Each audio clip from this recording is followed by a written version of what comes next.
theaters, flights, etc. They've all bottomed out. Okay. So on corrections, you can buy. All right. Well, markets opening 1.5% lower, 11,348 and counting. So a distance from 325. Okay, no, now it is going towards 11,338. That's where the opening is, 11,340. So that would be a 185-point cut. 625 gone on the Sensex. That's also 1.6% off.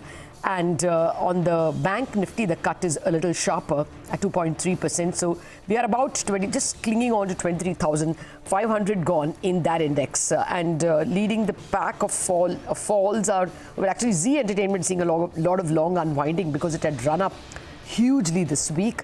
Next in line is Bharti Infratel, but IndusInd Bank, again another stock that has run up. Basically all the stocks that benefited from the long mood in the past 4 days are seeing profit taking. So IndusInd Bank, JSW Steel, Hindalco, SBI, Grasim, the Vodafone related stocks and the metal stocks, which are obviously falling due to the Asian wind.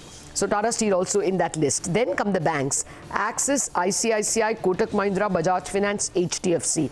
Those are the top 5 losers in the finance space. Let me see if there's anyone in the green. No, it's 50 out of 50 in the red. But the relative safe harbors are HUL, Bharti Airtel, Britannia. So FMCG is your classical safe harbor. And then there's Reliance, which has barely lost about 1%. And the pharma stocks, okay, Cipla. Maruti Suzuki also not lost much, about 0.9 down. So those are the safe harbors at this point in time, and 11,350 is still holding. Mid caps? Under pressure, expectedly, so down about 2%. The advanced decline ratio is at 1:8 in favor of declines. The first real wave of profit taking is what you're seeing in a lot of these stocks that rallied. So India Mart, for example, is down almost about 4%.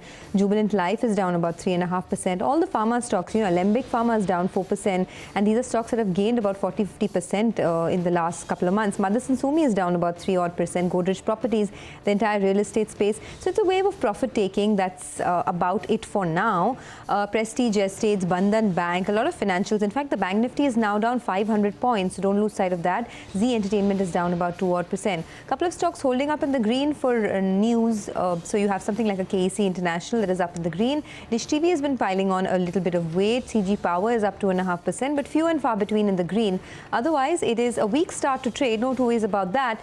You'd have to say down but not out for now. But Anuj, your verdict? I mean, it's a 160-point fall. You think it could be a cascading move through the day, or you'd want to wait and watch? I think I'll wait and watch. Sonia, logic would say you straight away opened and protected 11. Welcome back. So let's start winding down the week. We will have to, of course, thank all our guests for taking us through today's action. So Ashwini and Mitesh, thanks for telling us more on the technicals, and we will thank our fundamental guests as well. Anuj, as we start winding things down, it didn't sort of accentuate into a much bigger fall. But having said that, I mean, the kind of close we've had today, where does it leave one? Where does it really leave us? Borrow the phrase that Lata uses, cat on the wall. After the last 10-15 minutes, Surabhi. But suffice to say that Monday low was broken today, and the Bank Nifty has once again become a bit weak. But we've had in the past as well when the markets break the lows, but somehow manage to close above that. So the closing is it's not that bad. At one point you were below 11,300, remember? So we've had about a 50-55 point recovery. I think follow through in US is key. If US markets have second day of decline, I think then this market could look completely different on Monday. So I think we want to see that. And then, of course, we'll take it from there. In terms of stocks that drag the markets, in fact, let me start with the gainers because there was only one, Maruti, which was up 2%. Apart from that, it was red across the board. Tata Steel down 4%. Axis down about close to 4%. JSW Steel down 3.5%. In late trade, Tata Motors took a bit of a knock. That stock was down 3%. SBI 2.5% lower. Bharti Airtel down 2.6%.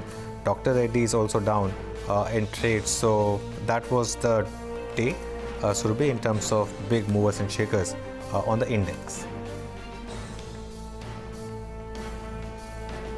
Okay, let's talk about today's mid-cap action. Lots of caution and profit taking in the mid-cap market as well. So you've got a cut of about a 1.5% decline coming through If I talk about the big movers and shakers on the way down, look at ICICI Prudential. So money's coming off on some of these, high-flying sectors like insurance. That was a weak name.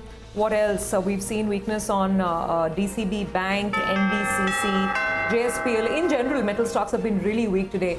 One of the weakest pockets of the market. So that really played out. What else can be cited? Well, we've been speaking about Vodafone Idea. Quite a volatile session for that stock. It's finally ending with about a 3% decline for itself. And the other key losers would include some of the Adani Group stocks. That's how it's really played out. If I talk about the gainers or the winners on the upside, interesting, Granules continues. I mean, as if nothing happened to the rest of the market. 7% up on Granules. And we have seen some gains on the likes of Repco Home Finance, some gains on a IRB Infra as well, 3.5%. So these are stocks that defied the overall market downtrend. But otherwise, it has been a weak day and a weak week. 2.5% staved off on the Nifty and the mid-cap index and a 6% decline on the Bank Nifty.